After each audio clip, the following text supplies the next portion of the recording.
Hello everyone and welcome to the New York Empoleon's quarterfinal battle against the Orlando Magikarps and the Choice Specs.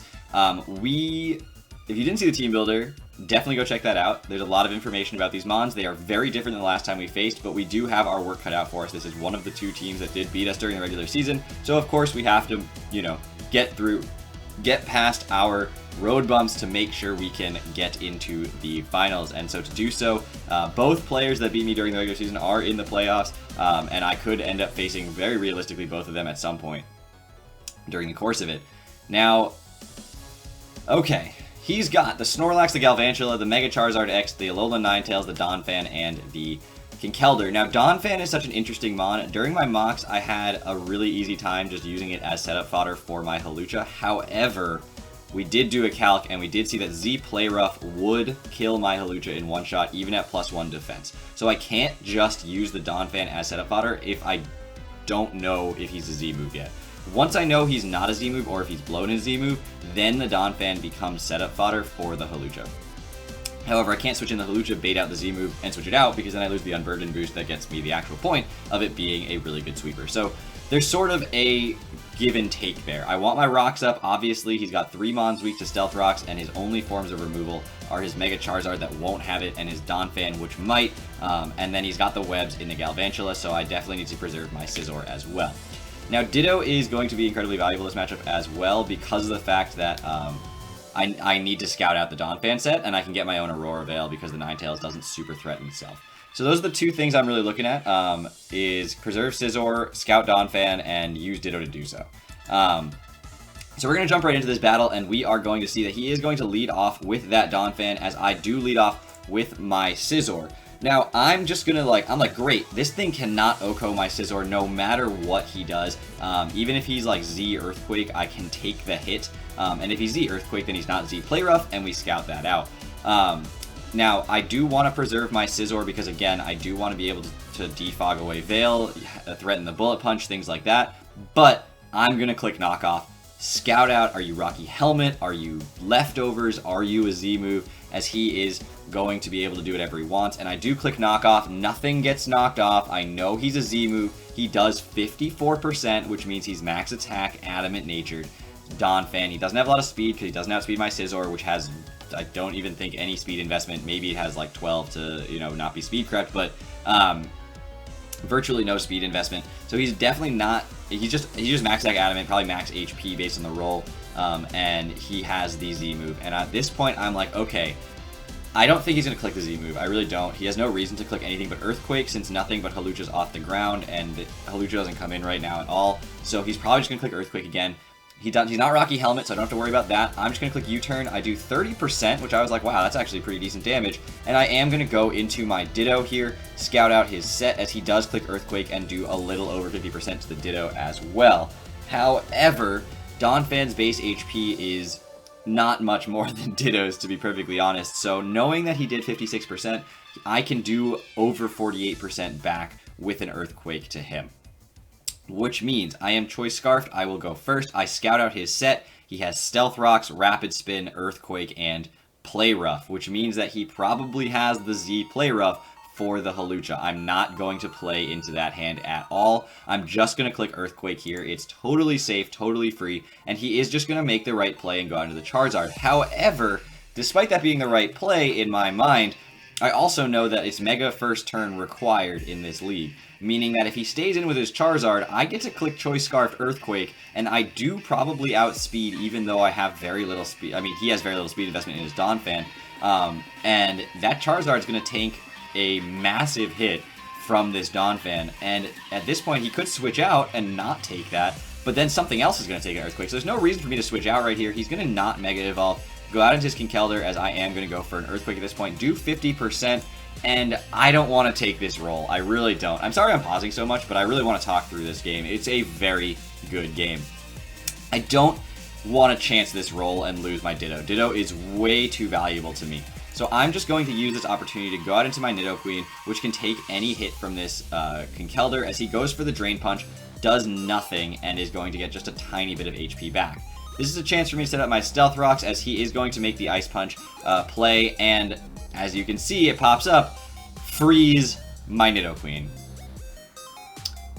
It's the quarterfinals. It's Showdown. Can I even be mad about it? Probably not. So, 1 Ice Punch, 1 Freeze, coming right up. Here you go, Kinkeldr. What's a free kill? I didn't want that damage. That's a big deal. I need to thaw out this turn, or I'm going to have to play this very differently.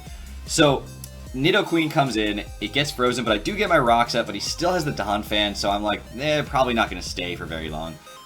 And I do stay frozen solid. I'm not going to switch out. He's just going to go for the Ice Punch and take out my Nidoqueen. I don't have my Vaporeon to heal Bell or anything like that. So at this point, I'm going to go into Koko. I don't know his item. I don't know what's going on, and I calced it. If he's max HP, and I click Dazzling Gleam with an Assault Vest, then it does 52% minimum to 64% maximum. It's about a 60% chance to kill. That's not a roll I'm willing to chance, honestly. Koko wins me this game hands down, and I need this electric terrain around. So unfortunately, I do have a choice where I can go for a Volt Switch and switch out and have something else tank a hit. But I decide, no, let's just go for the Z Dazzling Gleam. I don't need it for anything, and if he switches in on Stealth Rocks, then he's going to be in range of a regular Dazzling Gleam anyway. So let's just take that out. If he switched in something else, it was going to die. Everything on his team except for Charizard, it just takes a huge chunk, and Charizard, because it takes 50% from rocks, because it hasn't Mega Evolved yet, takes additionally, and it just dies also. And he'd never switch in Charizard there. So whatever he switched in was going to die. And so I figured, let's go for that, kill something. It just hits the Kinkeldr, which is honestly not the best.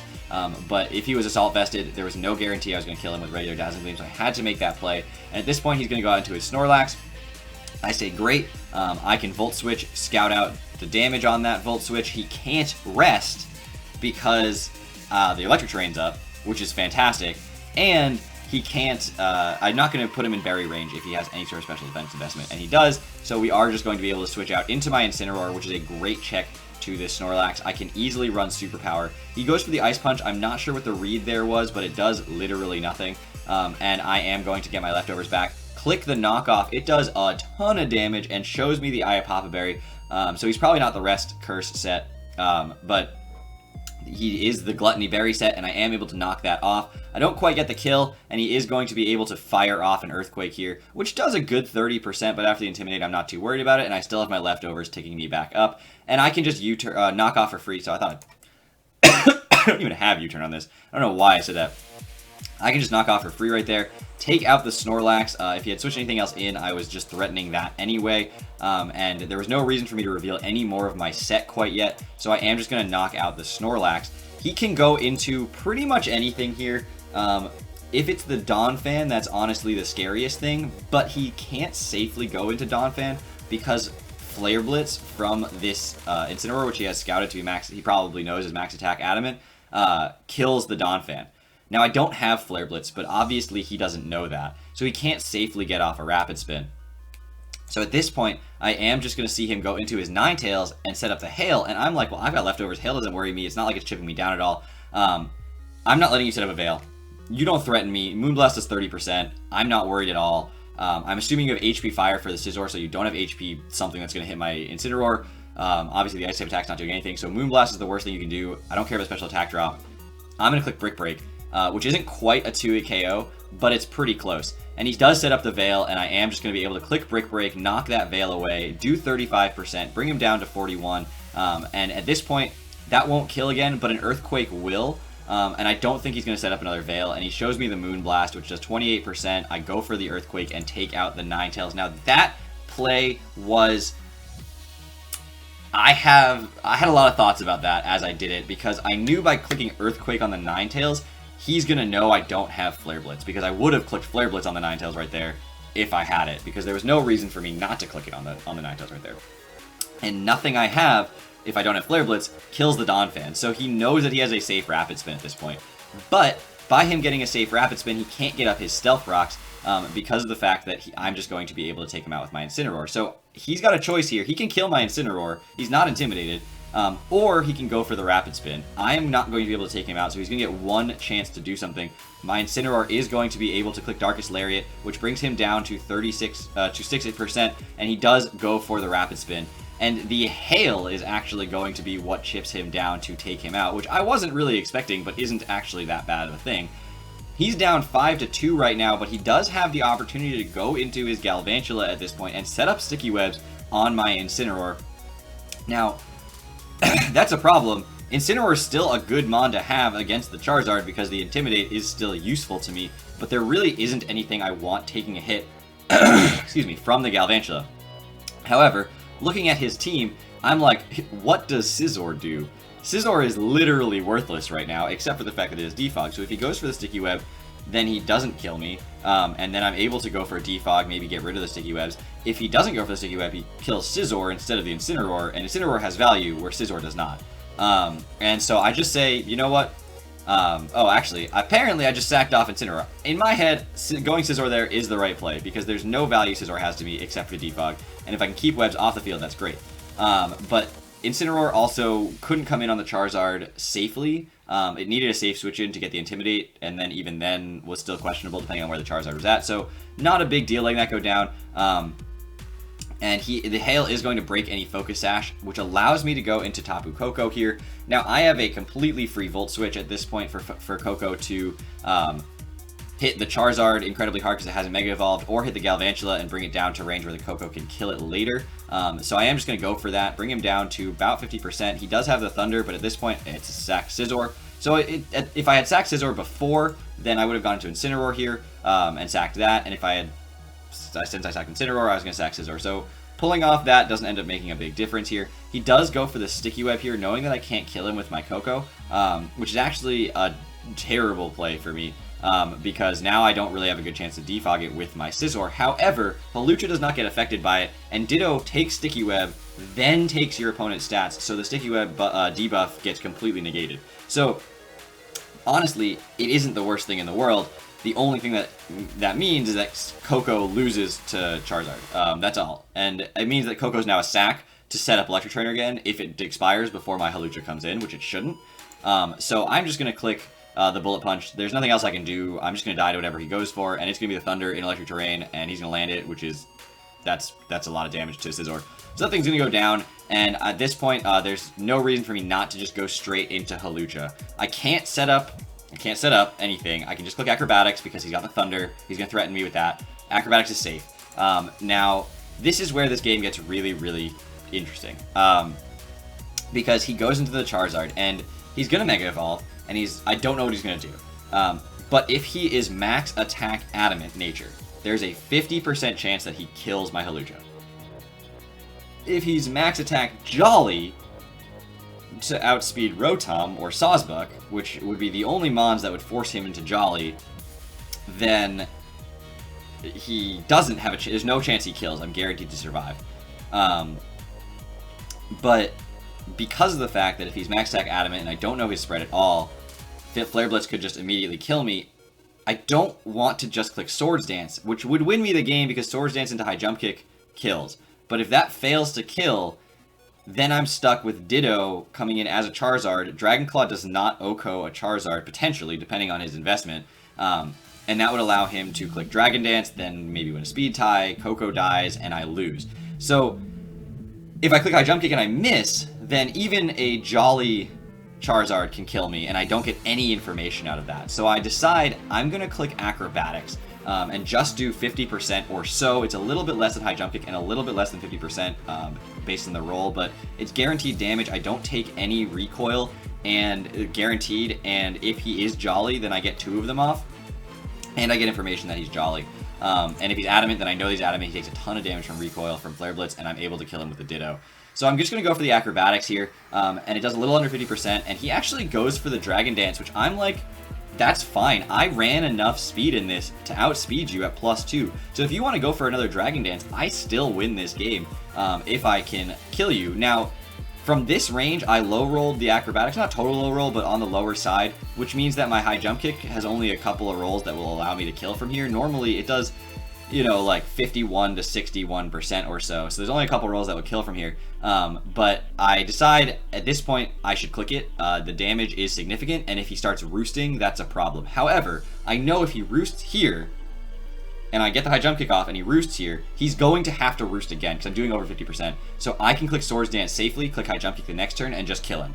So I know if he clicks roost, I'm okay, but I know that if he attacks me, I need that damage. And if I miss this high jump kick, I'm in a rough spot. Ditto does have the opportunity to come in right here and click Dragon Claw and win the game, but it's still sketchy as hell. So I'm a little worried about it.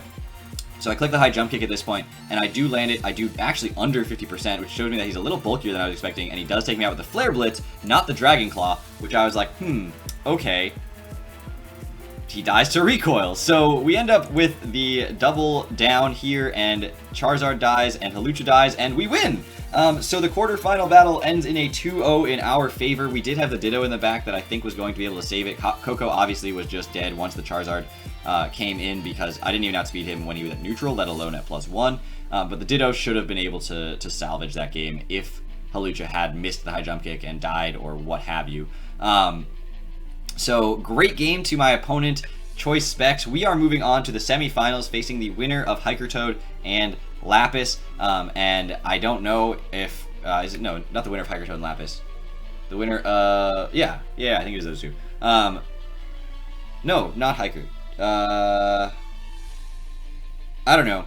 Spoilers, we're facing Lapis. Hiker also wins, I think, and is moving on to the semis on the other side, alongside Silver, who is the other person who beat me this season. So we've got there's a very good chance that if we make finals, we will face Silver and have to face both people that we lost to. And Lapis is someone I didn't play during the regular season. So we're facing her team and the Aussie Kangaskhan's next week in the semi-finals of the APA Evolution League. Hope you guys have enjoyed this season, whatever happens. This was a fantastic game, and I expect a fantastic game next time too. Super stressful, and you guys didn't see it. I didn't obviously record it, but I was lying on my bed doing this battle on my laptop, and I clicked high jump kick, and I turned my head, and I put my hands up, and I didn't look at all. I just looked up, and everything was dead. I was like, okay, what happened? So, yeah, so I didn't even look at what happened. I couldn't watch myself miss that high jump kick and potentially see this game slip away. So, hopefully you guys have enjoyed, and are continuing to enjoy the content that I'm putting out on the channel. Unfortunately, at the time of this battle, you've seen the GBA go to the point where I am eliminated from playoffs, but there's still 1 week to upload this coming weekend against Lars and the Baroshia Dawn fan. So, 1 more week of the GBA, up to 2 more weeks of the APA, and then the UBL will be starting up. I think the draft stream and my draft analysis should have already gone live. Week 1 will come up next week. So hopefully you guys are enjoying this content and my run through the APA Evolution League and Showdown for the first time. Thank you all so much for watching. I will see you guys back here next week for the semifinals. Take care, everybody.